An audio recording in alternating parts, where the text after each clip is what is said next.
Mən bura gəlməyimin səbəbini də deyim, bugünkü evimdə bu tədbirə Qubad bəyin antikorrupsiya və rüşvətxorluqla qarşı mübarizənin təqdimatına. Deməli, 2005-ci ildə mən deputat seçilərkən bir sual vermişdilər. Nəcəb, siz deputatlığa gelirsiniz. Dedim ki, Azərbaycana 150-200 milyard vəsait gəlməlidir bu neft kontraktlarına və onun bölüşdürülməsində mən də iştirak etmək istəyirəm. Yəni, marjinal olaraq mənim də maraqlarım var idi. Deyək ki, bu vəsaitlərin xalqa necə çatdırılmasında. Bura gəlməyimin də bugün sizə belə simvolik dəstək olmaq məqamı da iki şəxsin mətbuata verdiyi açıqlaması və bir televiziya verilişindən irəli gəlir.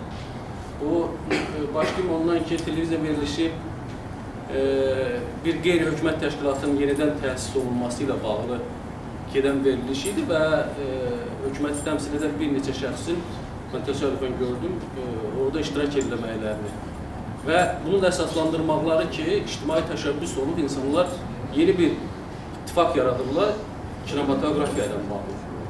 Və bu mənə biraz qeyri-adi gəldi ki, QHT-lər əgər yaranırsa öz təşəbbüsünlə və bunlar özlərini cəmiyyətə təqdim edirlərsə, mən ona başlayayım ki, mən ümumiyyətcə QHT-lərin dövlət büdcəsindən maliyyələşməsinin tam əleyhinəyəm. O cümlədən kütləvi informasiya vasitələrinə dəstək fondunun da tam əleyhinəyəm. Siyasi partiyaların bugünkü gündə dövlət büdcəsindən maliyyələşməsinin də əleyhinəyəm bu formada. Çünki əgər parlament respublikası olmuş olsa, siyasi partiyalar təbii ki, bir hüquq qazansalar buna ki, dövlət büdcəsindən maliyyələşməsini, onda mən deyərəm ki, mən də səs verəm. Bu faktların hamısını göstərir ki, biz marjinallaşmış xalqıq və hər birimizin öz maraqlarımız var. Yəni, mən özümdən başladım ki, başqalarını hədəfə götürmür. O baxımdan, mən hesab edirəm ki, əgər biz rüşvətxorluqla, korrupsiya ilə danışırıqsa, sahibkarlar da bir marjinallaşmış qrupdur. Niyə idxalda, deyək ki, ixraçla, yəni başqa ölkədən gələn malların Azərbaycana daxil olanda problemləri var. Bunu Qubad bəylə bir neçə də müzakirə edilmiş. Bunun təbii ki, sahibkarların öz maraqlarından çıxış ediləmək. Çünki ixraca rüsum tətbiq olunmur, idxala rüsum tətbiq olunur. Ona görə sahibkar istənilən halda maraqlı olur ki, daha az vergi ödəmiş olsun, daha çox özünə gəlir əldə etmiş olsun. Yəni, o hansı sahibkardır, onun arxasında kimdir, o başqa mövzudur. Təbii ki, korrupsiya, rüşvətxorluq Azərbaycanın bir nömrəli problemidir. O baxımdan, o cümlədən Qubad bəyin özünün də marjinal maraqları var.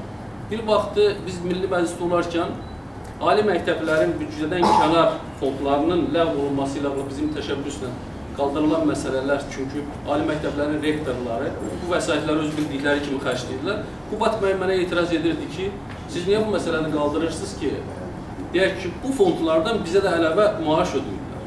Yəni, sizə də bir marjinal xarfı, deyək ki, maraqlarınıza toxunur. Ona görə, burada çox çətindir tapmaq o qızıl onluğu ki, hamımızın marağında olsun. Ona görə, mən hesab edirəm ki, ancaq 3 qrupun kütləvi informasiya vasitələrinin, qeyri-hökumət təşkilatları və siyasi partiyaların haqlarıdır ki, bunları özlərindən başlasınlar, bu marjinal maraqlarına qarşı özlərini birinci, deyək ki, qurban versinlər ki, dövlət büdcəsindən ayrılan o xırda vəsaitləri mənimsəməsinlər və deyirsinlər ki, cəmiyyət də rüşvətxorluğa qarşı mübarizə aparsın.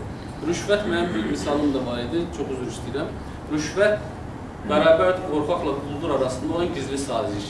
Quldur məmur, qorxaq sahibkardan və ya digər insanlar öz mənfəətləri üçün istifadə edir. Ona görə qorxmaq lazım deyil, o məmurun üzərində getmək lazımdır, kimliyindən asılı olmayaraq. Bir daha sizin forma uğurlar arzulayıram. Mən hesab edirəm ki, bugün çox dəyərli məlumat dinlədik. Baxmayaraq ki, o məlumat da vaxtdaşını həmişə səsləndirmiş. Sağ olun.